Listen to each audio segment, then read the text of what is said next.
اي حد بيشوف الفيديو ما ينساش اللايك والاشتراك. فيلمنا بيبدأ بان في بنت معانا اسمها هايدي. البنت دي كانت عايشة مع عمتها لوحدهم، وفي يوم عمتها جالها شغل بره القرية وما كانش مسموح ان هي تاخد هايدي معاها، لحد ما قررت ان هي توديها لجدها هو الوحيد اللي كان عايش من اهلها. وجدها ده كان سمعته وحشة جدا ومفيش حد من اهل القرية كان بيحبه. واخدت هايدي بالفعل عمتها وودتها لجدها، اللي هو اول ما شافهم لف وشه وزعق لهايدي وقال لها انا مش عايزك تقعدي معايا، وزعق لعمتها وقال لها امشوا انتوا الاتنين انا عايز اعيش لوحدي. ولكن عمتها حطت جدها قدام الامر الواقع وسابتها ومشت. فلف هنا جدها وقال لها امشي مع عمتك، امشي انا مش عايزك تقعدي معايا. فقالت له الطفله بكل براءه عمتي مش عايزاني اعيش معاها.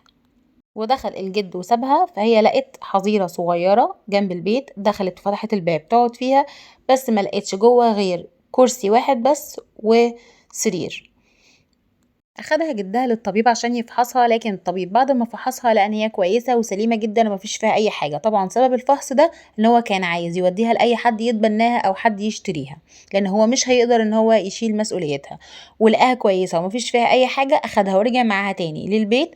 وهي طلبت منه ان هي تعيش في الحظيره وان هي تدخل تقعد جوه. طبعا كانت خايفه تقعد مع جدها بسبب سمعته السيئه. طلبت منه، قالت له ينفع انام على القش اللي فوق ده؟ فالجد وافق وهي اتبسطت جدا وكانت مبسوطه جدا ونزلت عشان تبوس جدها. وتاني يوم لقت بيتر ده كان ولد بيرعى الاغنام، فطلب منها جدها قال لها روحي اقعدي معاه علشان يريح دماغه منها شويه. وبتشوف مشهد الجبال والطبيعة وكانت مبسوطة جدا بيهم. هنا بيتر استغل ان هي بتتفرج على الطبيعة ومشغولة، فاخد الاكل بتاعها من شنطتها وكله. سألته، قالت له هل انت اكلت الطعام بتاعي؟ قال لها لا ونفى كل ده. وهنا كان في معزتين بيتخانقوا مع بعض وهاجموا على بعض الاتنين بقرونهم ونطحوا بعض، لكن هو قام عشان يضربهم. بس هايدي منعته وقالت له ما تعملش كده تاني، ارجوك ما تعملش كده. لكن هو برر ليها ان هو بيعمل كده علشان هما لما بيتخانقوا اللبن بتاعهم بيقل. فهنا اتفقت مع اتفاق، قالت له لو انت بطلت تعمل كده هنقسم الأكل بتاعنا كل يوم. بيتر بيوريها حيوانات وحاجات أول مرة هي تشوفها وبتتبسط وبتقضي معاها وقت جميل جدا وبتلعب وبتقضي وقت مسلي، وهو كمان بيتبسط ان هو لقى حد يقضي معاه وقت فراغه وان في حد بقى صاحبه. وهنا في يوم كانوا قاعدين وقالت له ان جدها عايز يوديها للكاهن علشان حد يشتريها وحد يعني تعيش معاه، لان هو مش هيقدر يشيل مسؤوليتها. وزعل جدا. وهنا رجعت لجدها وقررت ان هي تاخد هدومها وتخرج علشان تنام بره في الحظيرة. بس هو قال لها هل بيتر قالك اي حاجة عني او انت بتسمعي حاجة عني من بره؟ الحاجات اللي انت بتسمعها دي كلها اشاعات، وخليكي بس في الحاجات اللي انت بتشوفيها مني، سيبك من اي حاجة بتتقال. هنا كانت بدأت ان هي تحب الجد وبدأت ان هي تتقرب منه. هايدي شافت كرسي زيادة في البيت فسألته الكرسي ده بتاعي؟ هل الكرسي ده ليا؟ قال لها مفيش حد هنا غيرك عايش معايا. فاتبسطت وفهمت ان هو كده عايزها ان هي تكمل معاه حياته وتعيش معاه. هايدي عرفت ان بيتر مشى ومش هيقدر ان هو يجي تاني غير في الربيع ده، طبعا بسبب ظروف الدراسية بتاعته، وقررت ان هي تدرس زي بيتر عشان تلاقي حاجة تشغلها. ولكن جدها رفض وقال لا انا مش موافق ان انتي تدرسي ولا تكملي دراسة. بدأت هايدي تستغل وقت فراغها وجدها بدأ ان هو يساعدها بان هو ياخدها ويسلق معاها الجليد ويلعب معاها العاب كتيرة جدا، لحد ما بيتر رجع من السفر وبدأ ان هو يلعب معاها. وكانت هي مبسوطة جدا، وكان كل يوم جدها يوديها لبيتر بعربية التزلج بتاعتهم. هنا عمتها كانت لقت المكان لهايدي عشان ترجع تعيش فيه، ولما راحت لجدها قال لها لا هايدي مش هتمشي من هنا، هتفضل عايشه معايا. قعدت تستناها بعيده عن البيت لحد ما رجعت وقالت لها جدك مش عاوزك، جدك عايزك تمشي من البيت ومش عايزك تقعدي معاه، وانا لقيت لك مكان تقعدي فيه. لحد ما البنت صدقت واقتنعت بكلام عمتها وقامت من ورا جدها لمت هدومها ولمت حاجتها ومشت مع عمتها فعلا. هما ماشيين في الطريق ورايحين للبيت الطفلة اللي هتعيش معاها هايدي، علشان هي قاعدة وجليسة وعايزة حد يقعد معاها يسليها.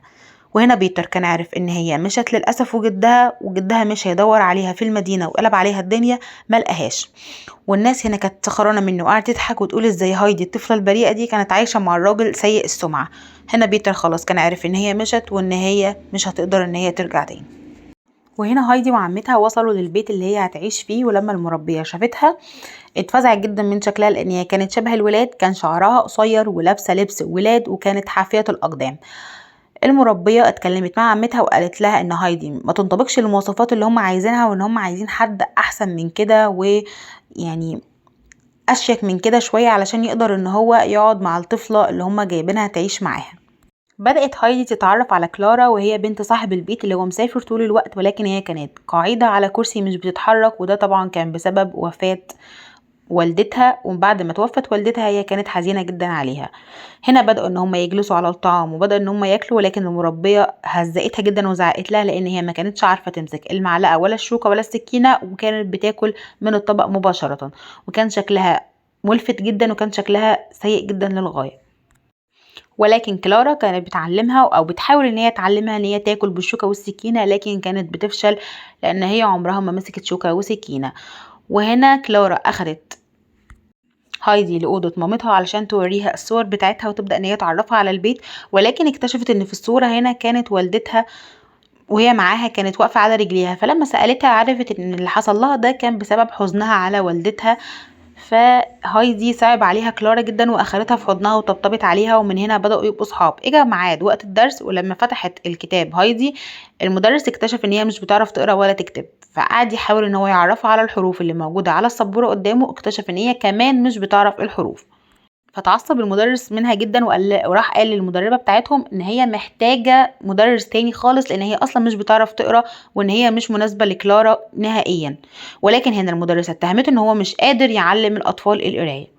هايدي كانت متعودة على الحياة في الجبل وعلى التنطيط وعلى الجري والتزحلق، فكانت كل ما تخش أوضة تفضل تتنطط فيها وتجري عشان تفتح الشبابيك والنوافذ علشان هي أخدة على كده، وكان نفسها ان هي تطلع فوق على الجبال وتشوف بيت جدها تاني من أول وجديد. فكانت بتحاول ان هي تشوف البيوت دايما من الشباك، تفتحه وتطلع تبص من فوق. فكانت كل مرة تطلع وتقف على كرسي في شباك كل أوضة مختلفة تبص، مش بتلاقي جدها ومش بتلاقي البيت، وكانت بتنزل من على الكرسي وهي حزينة جدا جدا ان هي مش قادرة ان هي تشوف بيت جدها.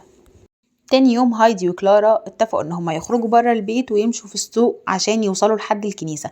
لحد هنا ما وصلوا عند الكنيسة، فاضطرت هايدي ان هي تسيب كلارا بره الباب علشان هي هتطلع السلم، وطبعا كلارا مش هتقدر ان هي تطلع معاها، لحد ما طلعت فوق خالص اعلى الكنيسة وقعدت تبص برضو على الجبال. وفي الاخر اكتشفت ان هي برضو مش عارفة تشوف بيت جدها، وقعدت تنده عليه بصوت عالي وبرضو هو ما سمعهاش، وكانت حزينة جدا. خرجوا الحراس والمربية عشان يدوروا عليهم، هما الاتنين ما لقاهمش. ولكن لما الحراس خرجوا علشان يدوروا عليهم لقوا ان هايدي كانت نازلة من باب الكنيسة وكانت بتحاول ان هي تستخبى، لكن الحارس شافهم واخدهم هما الاتنين وروحهم، وهي كانت حزينة جدا عشان ما شافتش بيت جدها. هنا المربية بدأت ان هي تزعق لهايدي وعاقبتها عقاب شديد، وقالت لكلارا ما تتدخلش، ووقفتها على الحيطة ومنعتها من الطعام، وقالت لها اقفي بصي في وشك على الحيطة وما تلفيش وشك تاني، ومنعتها من الاكل. ولكن هايدي غضبت جدا وقالت ان هي هتقلع الفستان اللي لابساه وهتلم هدومها وتمشي، وسلمت على كلارا. لكن لما المربيه شافتها وقفتها وقالت لها انت رايحه فين، مش هتمشي من هنا نهائي. قالت لها ازاي، انا عمتي قالت لي لما تحبي تمشي هتمشي في اي وقت. قالت لها لا انت مش هتمشي من هنا، وعمتك كانت بتضحك عليكي. هنا كلارا لما شافت هايدي وهي بتمشي وكانت مصممه ان هي تمشي زعلت جدا وقعدت تعيط واتأثرت جدا وحزنت جدا.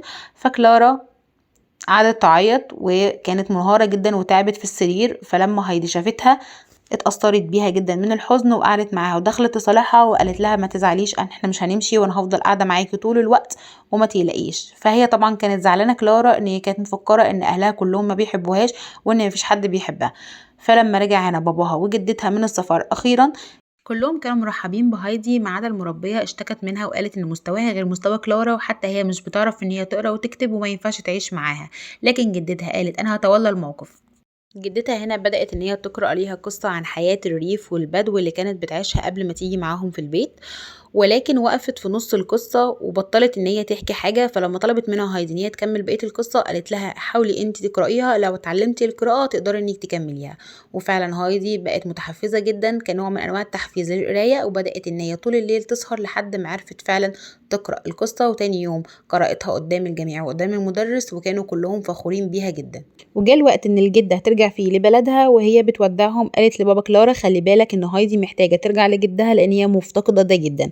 ولكن الاب تجاهل ده علشان مصلحة كلارا وان هي متعلقة بهايدي. وفي يوم بالليل الخدم لاحظ ان الباب بتاع القصر بيتفتح وبدأت ان هم يندهوا للأمن، ولكن الأب تجاهل ده تماما وقال ان مفيش وجود للأشباح في البيت. وسهر الأب طول الليل مع الطبيبة عشان يقدروا ان هم يتابعوا يشوفوا فعلا هل في أشباح ولا لأ، وحضروا المسدسات بتاعتهم وكانوا جاهزين. ولكن هنا اكتشفوا ان اللي كان بيفتح الباب لما سمعوا صوت باب فعلا في الحقيقة لو ان هايدي هي اللي بتفتح الباب، واكتشفوا ان هي بتمشي وهي نايمة. وهنا الطبيب سألها عن الحلم اللي كانت بتحلمه وقالت له ان انا حلمت ان انا كنت عندي بيت جدي وان انا كنت مع جدي. فهو هنا فهم ان هي كل ده بسبب ان هي مفتقدة لجدها وان هي فعلا محتاجة ان هي ترجع وان هي لو ما رجعتش الموضوع هيسوء جدا وهتبقى حالتها في خطر. هنا الأب خلاص أدرك إن هو فعلا لازم ترجع هايدي لبيت جدها وسهر طول الليل وما كانش في حل غير إن هو فعلا ترجع لبيت جدها. الأب نده لكلارا علشان يقول لها ويديها خبر إن هايدي خلاص هتمشي عشان تودعها وإن هي فعلا لازم تمشي، ولكن هي انهارت وكسرت كل حاجة حواليها وزعقت لهايدي وقالت لها امشي ارجعي مطرح ما جيتي وما انتش تيجي هنا تاني، وطلبت من الخدم ان هم يرجعوها اوضتها. وقال لهايدي ان انت خلاص هترجعي وهتروحي لبيت جدك، لكن هايدي كانت فرحانه جدا بس طلعت عشان تودع كلارا. قعدت تخبط على الباب كتير لكن كلارا مرضتش تودعها، واحد من الخدم اخدها ووصلها لبيت جدها تاني، وبسطوا جدا لما اهل القريه شافوها باللبس الجديد وبالفساتين الجديده. وهايدي أول ما شافت بيتر حضنته وقلعت الفستان بتاعها اللي كان مقيدها من الحرية ورجعت تاني لحياتها، وفضلت وهي بتجري تجري تنده على جدها، وجدها ما صدقش ان هو سمع صوتها فعلا واخدته بالحضن وكانوا مبسوطين جدا ورجعت لحياتها تاني تعيش حياتها بحرية وبطلاقة. ولكن كانت حزينة على كلارا، كانت دايما بتكتب لها جوابات عشان تيجي تزورها، وكانت الجدة بتقرأ لها الجوابات دي، وكلارا وافقت ان هي تروح عشان تزورها واخدتها الجدة لبيت جدها علشان تزور فعلا هايدي. ولما شافتها سلموا على بعض وحضنتها، وطلبت جدة كلارا من جد هايدي ان هو يتاخد باله منها. وهنا الجد طمنها والجدة قالت له ان هي هتسيب كلارا هنا كام يوم، وحملها الجد وطلعها فوق في الغرفة بتاعت هايدي وقعدت معاها، وكانت كل يوم بتنام في سريرها. ولكن كان بيتر غيران جدا ان هو خلاص اخدت صديقته الوحيدة، وهنا قرر ان هو ينتقم منها واخد الكرسي المتحرك بتاعها ورماه من فوق الجبال عشان ما تقدرش ان هي تخرج وتلعب معاها تاني. ولكن الجد هو اخدها ونازل ملقاش الكرسي المتحرك، قعد يدوروا عليه في كل مكان بس هو عارف ان بيتر هو السبب، وراح هناك وشالها على كتفه طول الطريق لحد ما وصلوا للمكان بتاع رعي الأغنام، وقال له أنا عارف إن أنت اللي عملت كده. ولكن حصل حاجة غريبة جدا، كان في فراشة وقفت على رجل كلارا، وهي بدأت إن هي تحس إن في فعلا فراشة واقفة على رجليها، وده كان في الوقت اللي هايدي راح تجيب لها فيه توت وهي كانت لوحدها. فحست بشعور غريب ان رجليها قادره ان هي تحركها، فحركت رجليها لقت ان هي قادره ان هي تحركها، وسندت على الصخر اللي كان جنبها لقيت نفسها قادره ان هي تقف. لما هايدي شافتها من بعيد ما صدقتش نفسها وجروا هما الاتنين، وبيتر وقف ان هو يسندها. وفي الوقت ده بيتر كان متحمس جدا هو كمان ان هو يخليها تمشي، وهما الاتنين طول اليوم كانوا بيحاولوا ان هم يخلوها تقف. ولما الاب رجع كان بيقول هي ازاي مش موجوده في البيت، انا سايبها عندكم امانه، لكن لما لف وشافها واقفه على رجليه ما صدقش وكان طاير من الفرحه. وقعدوا يشكروا هايدي جدا وجدها على ان هم السبب في الفرحه دي، وان هم السبب ان هم رجعوا لها فرحتها تاني وشالوا منها الحزن بعد وفاه امها، وان هي كانت مبسوطه جدا وكانت هنا بتودعها. ولكن هايدي كملت بقيه دراستها وقررت ان هي تبقى كاتبه روايات، واول روايه كتبتها كانت قصه حياتها.